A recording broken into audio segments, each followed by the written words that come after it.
You're listening to the Toolstation Western League podcast with Ian Knockholds and Tom Hiscott. Welcome, listeners, to episode 4 of this season's Toolstation Western League podcast with me, Ian Knockholds, and I am delighted to be joined on the line by the author of the bulletin. It is, of course, Tom Hiscott. Hello, Tom. How are you? Yeah, doing well. Nice and refreshed after a week off of podding, and back at school or back at work today. So plenty going on. How about you? How was your holiday? My holiday was outstanding. I Excellent. had a lovely time with the family. We went over to Corfu. Oh yeah. And plenty of sun. I've managed to get a little bit of sunburn, which of course is always the Perfect. It's what the British do abroad, isn't it? Really, Yeah. We're just not used to the sun. Yeah, you look nice and healthy when it's autumn, so that'll be good. Yeah. Anyway, hopefully my back will have prepared itself by then. But no, absolutely lovely time. And I read a very interesting book whilst I was on holiday.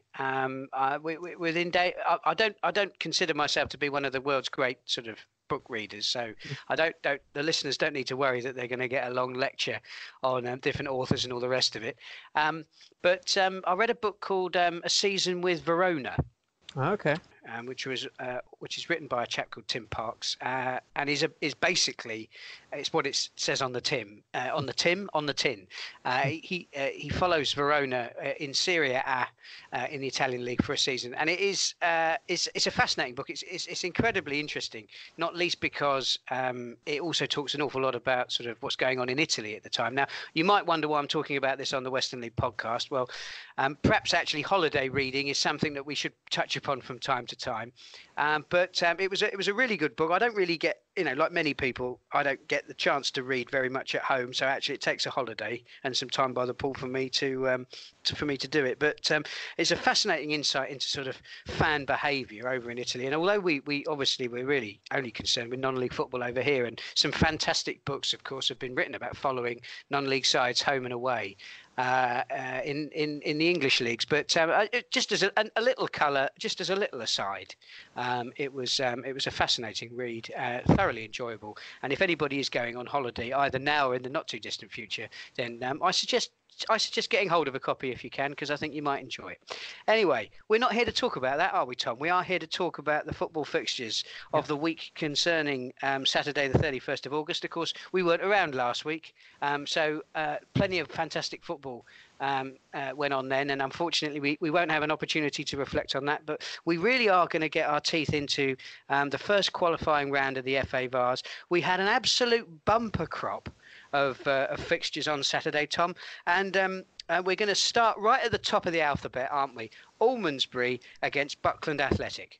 Yeah, there was tons going on, pretty good game between two of our sides. Obviously, Almondsbury of the First Division taking on the Premier Division outfit of Buckland, and they put up a good fight. They did eventually fall to a 4-2 defeat, unfortunately for them, but a good game. Geraint Williams finding the back of the net for the home side after just 4 minutes, so giving them a surprise lead. Buckland then managing to forge ahead, a couple of quick goals before Keelan Mastouras levelled the game soon after the interval, so got Almondsbury back on level terms, and that was his 100th first team appearance on Saturday afternoon, so a big afternoon for him. But then Buckland, they did manage to pull away in the final half hour, a couple more goals. It was Louis Jagger-Kane scoring twice for them, also goals from Lloyd Gardner and Stuart Morgan. So it was eventually Buckland who ran out 4-2 winners away at Almondsbury. Now, I managed to take in a game after I came back from holiday.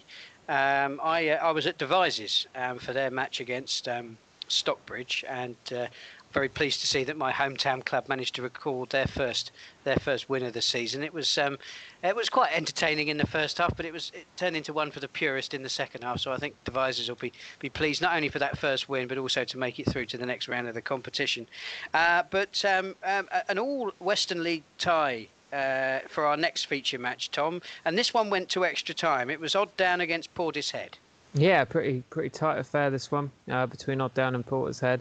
Portishead, obviously of the First Division, going up against Odd Down, who've made a really good start in the Premier, and it was the away side who claimed the 2-1 win.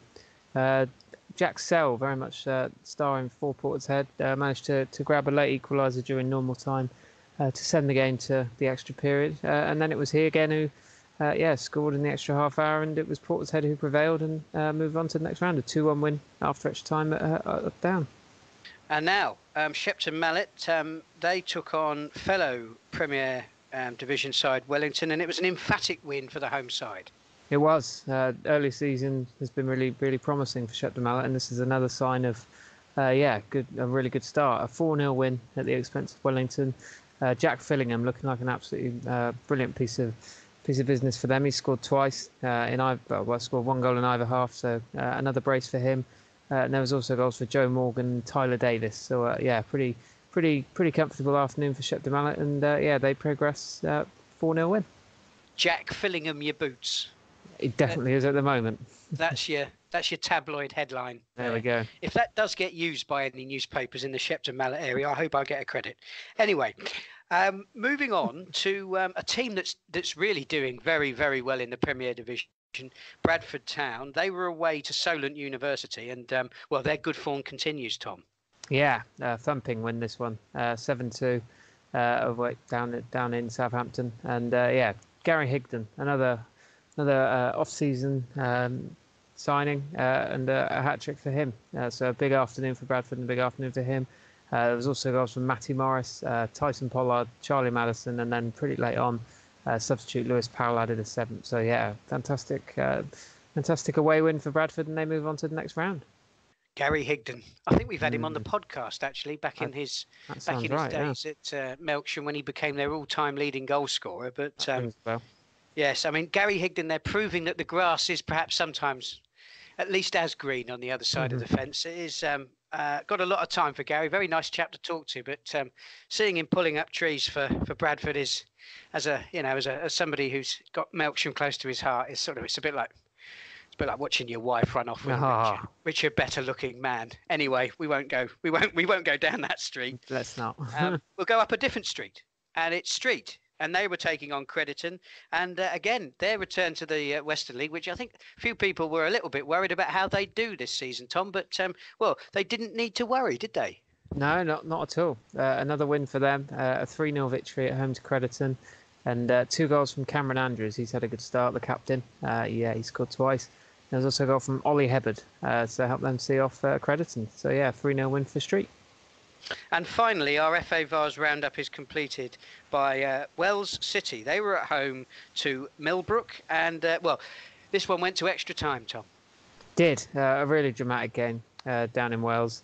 Harry Foster ended up being the star of the show for them. He got a hat trick, the home side fell behind in the first half twice, but managed to respond on each occasion. Foster and then Ross Padfield managing to get equalisers.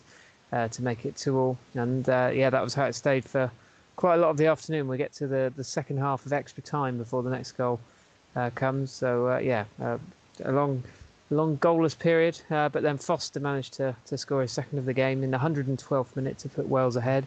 Millbrook then responding very, very quickly. A couple of minutes later, they managed to equalise to get it back to 3-3. But Wales, completing the frantic end to this match, scored twice more. Padfield smashing home his second to make it 4-3, and then Foster with the final kick of the game. He completed his hat trick, and quite an exciting afternoon down at Wales. And they move on to the next round, a 5-3 win after extra time against Millbrook. And Millbrook, no mugs. No. That was a result that really stood out for me. So I thought it was a great opportunity to get back on the phone to Nathan Truckle, the manager of Wells City. An extra time win against Millbrook, 8 goals in the game. So I started off by asking Nathan whether that match was as exciting as the scoreline suggested. Yeah, it was. Yeah, still haven't quite gotten over it now, to be honest. I haven't stopped smiling since the final whistle on Saturday. And obviously went out and had a team celebration after as well. It was a very, very good game. We've had quite a lot of sort of the spectators and other people sort of text messaging, phone call, bumping into people in the street, just saying what a game it was. It was certainly a good advert for sort of non-league football, and hopefully puts us in the window a little bit more for what we've done.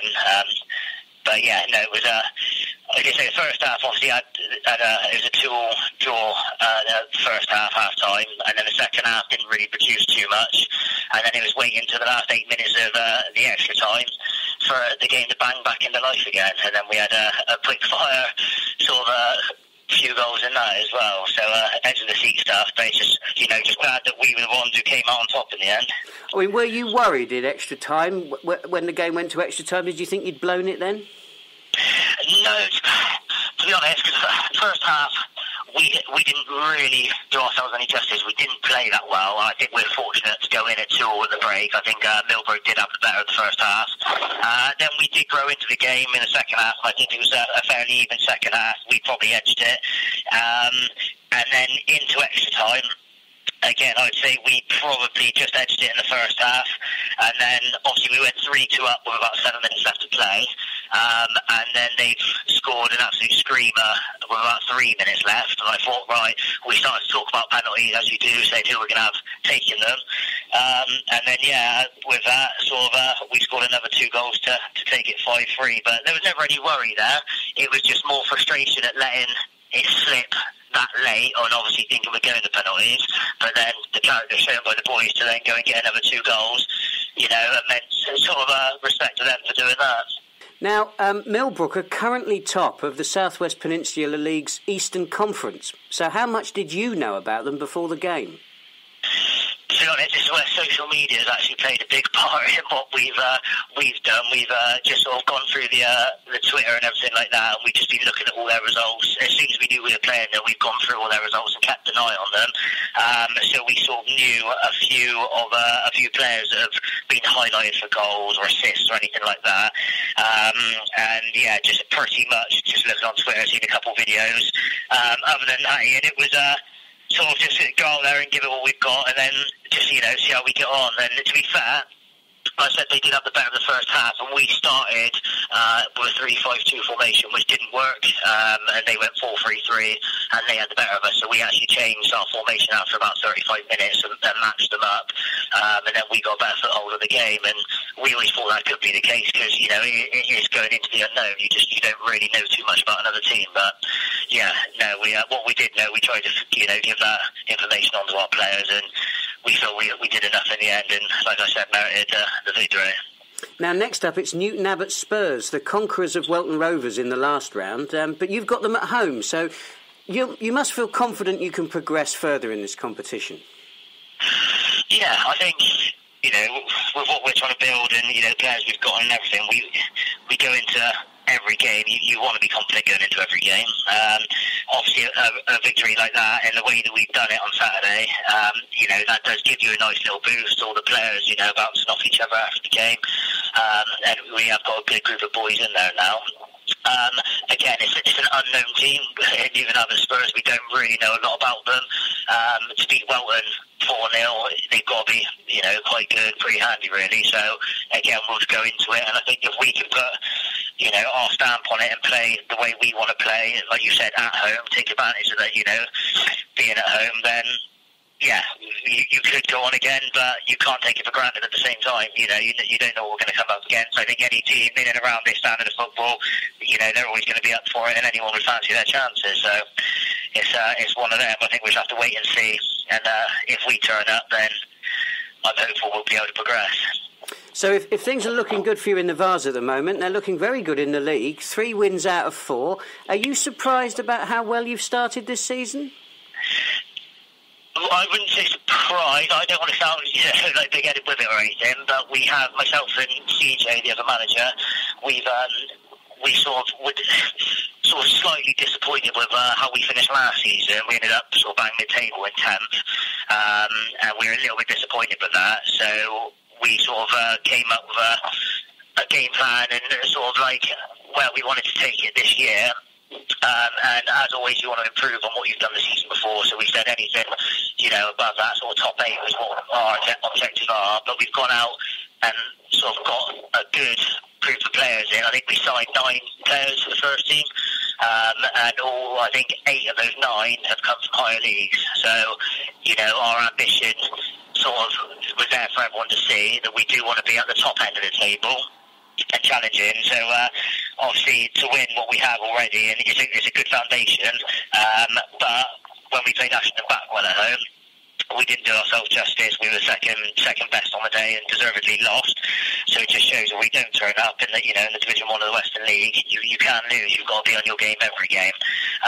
But no, not surprised by what we've done. I do think that with the players we have brought in, and obviously building on from what we had last year, then I said it last year. We want to sort of be around that top 6 and competing at the right end of the table.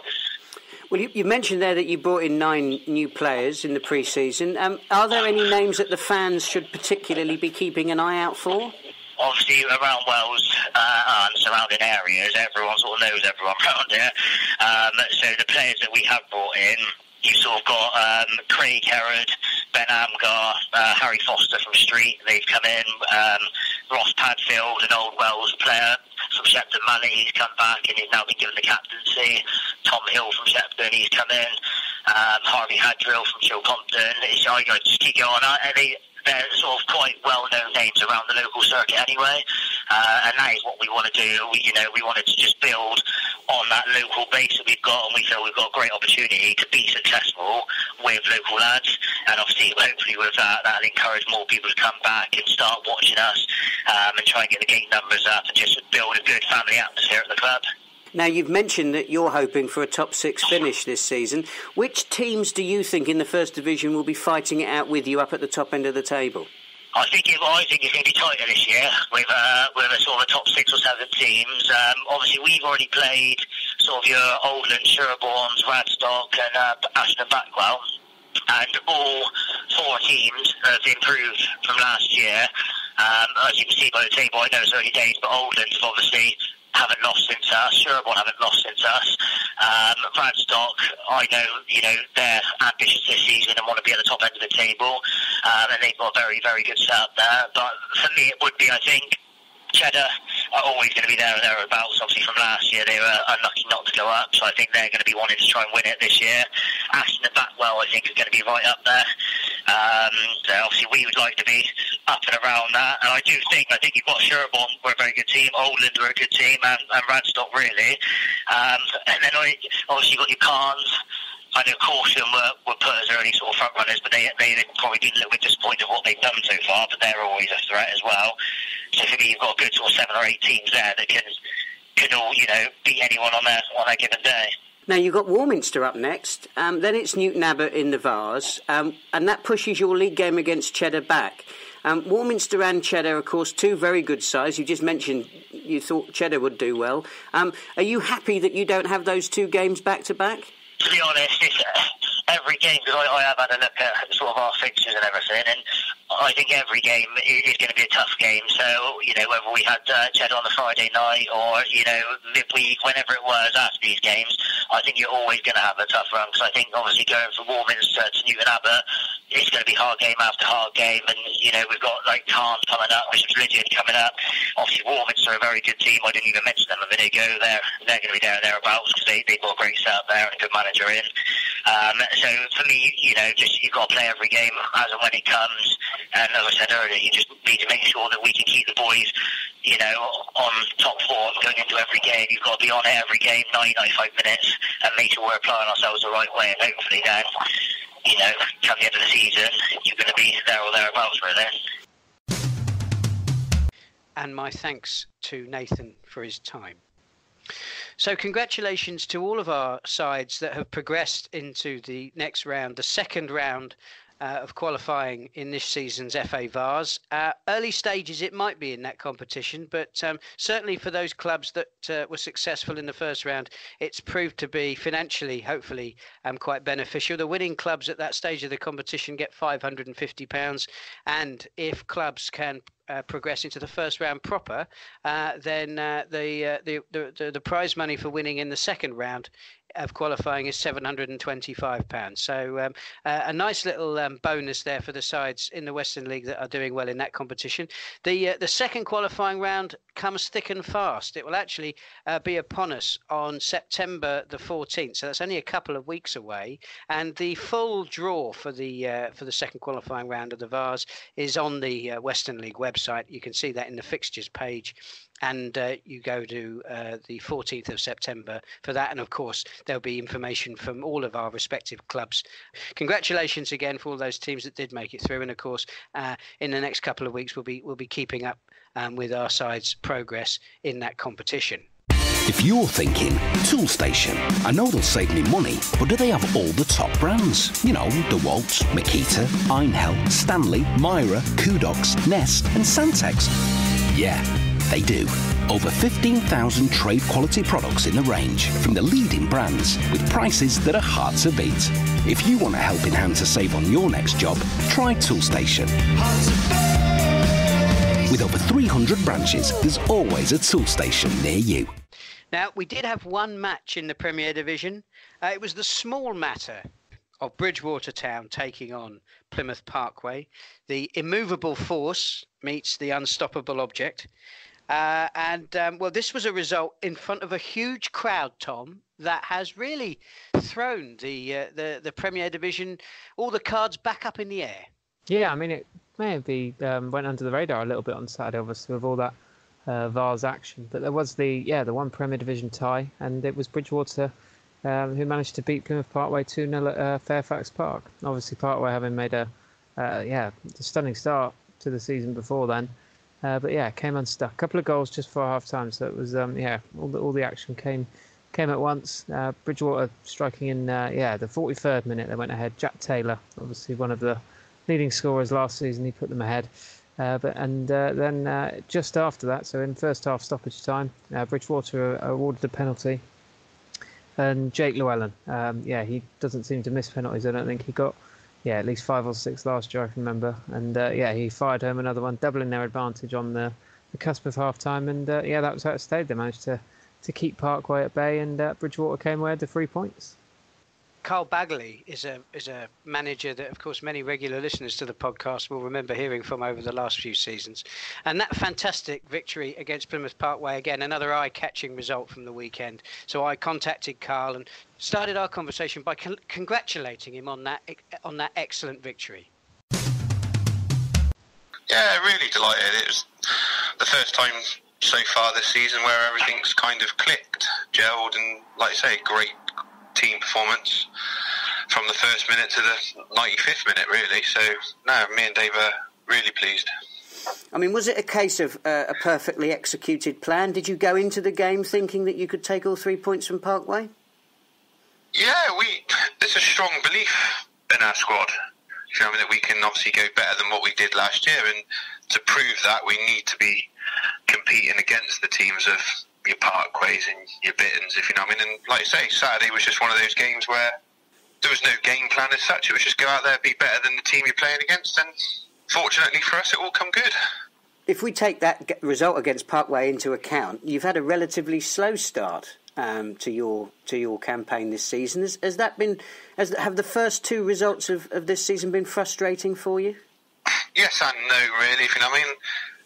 We played quite well at Briz, but every team that knows when you go down, at least a goal down against Briz, if you know, when you're playing straight into their strengths, and to be fair, we probably still would have been there now and not scored. The Cribs game, Cribs are always one of those teams that on their day can compete and beat anybody. Probably one of the better footballing teams in the league, and obviously we kind of luckily scored a 95th minute equaliser, I think it was, but that's... Me and Dave said to the players after the game, that's going to kickstart our season. And ever since the Cribs game, really, like I say, we beat Chip and Sodbury, beat Briz in the FA Cup, beat Parkway, and we go to Manor Farm. Well, Manor Farm come to us on Saturday, and it's full of confidence, really.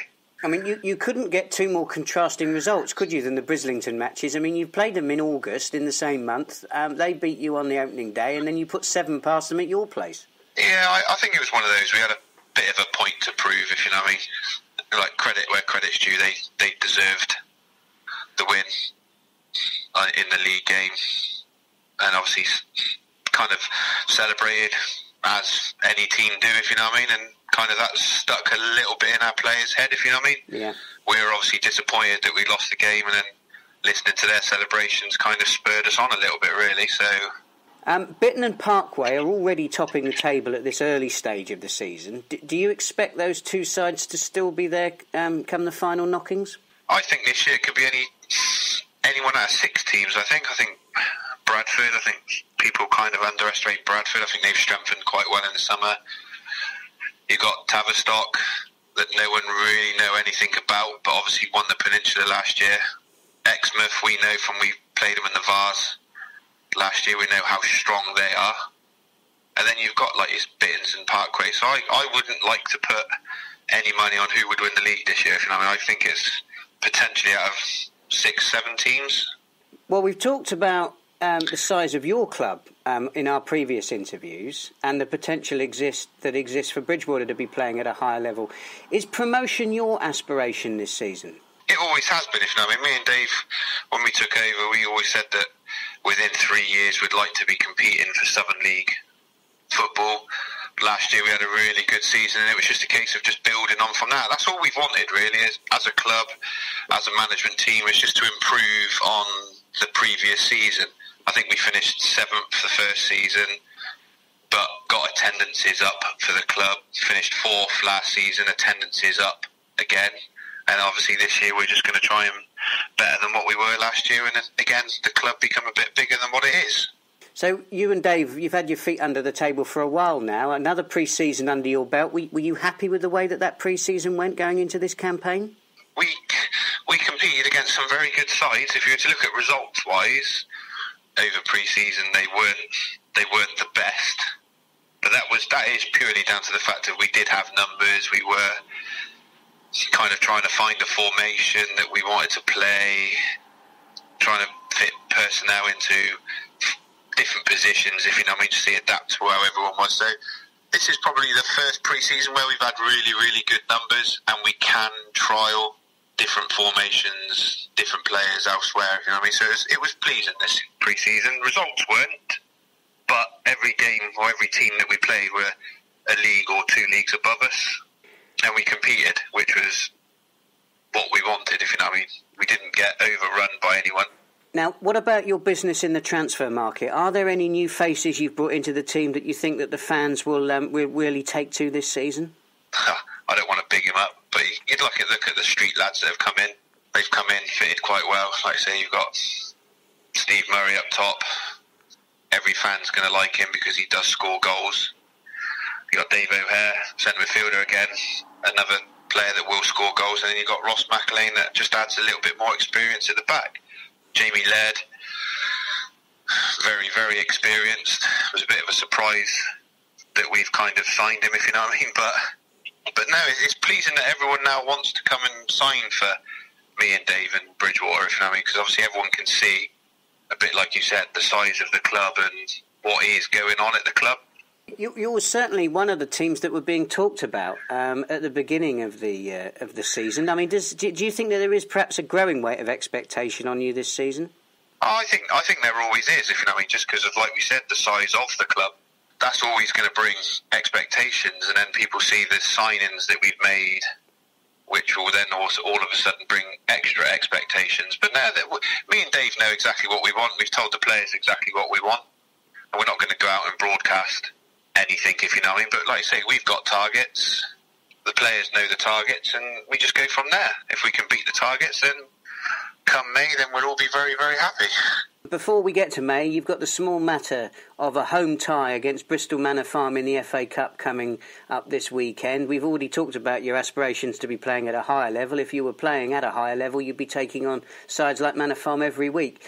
You've obviously had that fantastic result against Parkway, so you must be feeling pretty optimistic going into this match. Like I said, I think there's a newfound confidence in us over the last couple of weeks. Obviously, we trained really well. And Saturdays, everyone classes Saturday as a free hit, if you know what I mean. But this is one for the club, if you know what I mean. We've obviously made a little bit of money in the FA Cup, which is always an extra boost to any club, if you know what I mean. And this one is a winnable fixture. I'm not disrespecting Manor Farm or anything. Obviously, we know Lee really well. We know most of their players through obviously playing against them during the course of the years. So we're not going to underestimate them. But like I say, I think there's got to be a little fear coming from Manor Farm as well, coming to us thinking, yeah, this is a big banana skin for them. Right then, so after that match against Manor Farm, then you've got 3 games away from home in the Western League, starting with Hallen. Obviously, that win against Parkway was an eye-catching result, but I suppose in the grand scheme of things, it doesn't really count for anything if you can't back it up, away as well as with your results at home. Exactly. I do think though, last year, I think we were better away from home last year than what we were at home. It just seems to be, it's quite nice when you go away, but then to be fair, like I've said to you before, our away support at a number of clubs outweigh the home support, if you know what I mean. So credit to the fans that do come and support us elsewhere. But like you say, we just take each game as it comes. In my opinion, this is probably the strongest the Western League has been in a good few seasons. If you know, I don't think there's 1 or 2 teams that are going to run away with it. Like I said to you before, I think there's maybe 7, even 8 teams. Like we played Hallen in the FA Cup this year, and the game could have ended up like 7-6. So let's hope when we play them next week that it's not that open. And my thanks to Karl for his time. Now, we also had one match in the First Division, didn't we, Tom? Oldland Abertonians were taking on Corsham Town. I've stopped talking up Corsham now because I don't think it's doing them any good. But even me stopping talking them up doesn't seem to really be helping them at the moment. No, I mean, it was a tough afternoon for them. They only went down to a 1-0 defeat, and Oldland have actually made a really good start. I know it's early to look at the league tables and what have you, but they are up in second at the moment. 3 wins and 1 draw from their 5 games so far. So yeah, good start for Oldland, and that continued on Saturday, just the 1-0. But it was they were down to 10 men as well, Oldland. So a good result for them. Owen McCallum shown a couple of yellow cards, but then in the closing stages, Frank Taylor-Fox managed to guide the ball into the back of the net, and scored the late match winner, and it was Oldland 1, Corsham 0. So that concludes our look back at the fixtures over the weekend of Saturday the 31st. We did have one game in the Vase on Sunday the 1st of September. Unfortunately, Chipping Sudbury, they went out after extra time against Wokingham and Embrook. But we will move ahead. We will look ahead to the up-and-coming fixtures. Now, of course, the game between Melksham Town and Shepton, which is scheduled to take place on Monday the 2nd of September, will have happened by the time you listen to this, as probably will the game between Exmouth and Yates. But I think that there is a fair to middling chance that our member clubs might do quite well in both of those FA Cup extra preliminary round replays. They'll certainly be competitive, I'm sure, so we'll keep our fingers crossed for them. But we have more FA Cup first qualifying round action on Saturday the 7th, don't we, Tom? Yeah, we do. 3 big matches.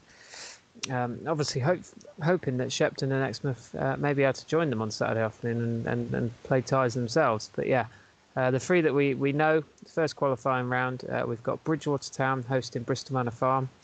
We've got Plymouth Parkway taking on Merthyr Town, and then we've got Bradford Town. They're back in action. They travel to take on Sholing on Saturday afternoon. So good luck to all 3 of our sides in the FA Cup. Yep, I think we've still got a really good chance of seeing sides progress in that competition, although I think Bradford Town are probably going to have a harder time on this particular trip to Southampton than they did on their last one. But anyway, I shall be certainly keeping everything crossed for them and hoping that Gary Higdon can turn up trumps again for the Bobcats. Right then, it's that time of the week when we pick out our games to watch. So what's caught your eye in the Premier Division, Tom? Well, I've gone for a clash between Shepton and Exmouth. Obviously, both of them are in, as just mentioned, FA Cup replay action on Monday and Tuesday. So this match may not take place on Saturday afternoon, but if it does, it would be a heck of an early season clash for both of them. Shepton Mallet 7 points from 3 games, Exmouth 6 from 3, and 2 teams that we're looking to learn lots more from. So if they do meet on Saturday afternoon. And I'm looking forward to seeing how that one turns out. But hopefully, I'd say fingers crossed they're in cup action. Well, I've gone for all the Bs. Bitton against Buckland Athletic. Bitton at home really will be favourites for this game, I'm sure. I mean, Buckland haven't had the best of starts this season. However, we know that they are capable of great things. And, of course, a victory away at Bitton would really help put their season well and truly back on track. As indeed, of course, that victory for Bridgwater over Parkway has seen them overcome some disappointing results at the beginning of their campaign at the start of August. So everything to play for in this game, and I'm sure it will be highly competitive. If we look down into the First Division then, Tom, what game are you going for there? Gone for Cheddar versus Sherborne. So Cheddar, obviously, perfect start so far. I think 3 wins from 3 in the league. Sherborne just behind them. They've also got 9 points, I think, from 4 games. But they finished last season pretty well. I think didn't have a great finishing position, but I think the back end of the season, last couple of months, they showed signs of life, and they seem to have brought that into this season. So obviously, probably no sterner test at the moment in the First Division as a trip to take on Cheddar. So it'll be interesting to see how Sherborne get on Saturday afternoon. Yeah, they had a good win, didn't they, in the Vase as well. So yeah, plenty of confidence in that side. So certainly a good team to pick out there. I'm going for Cairn against Ashton and Backwell. Nothing to do with my shameless Wiltshire bias.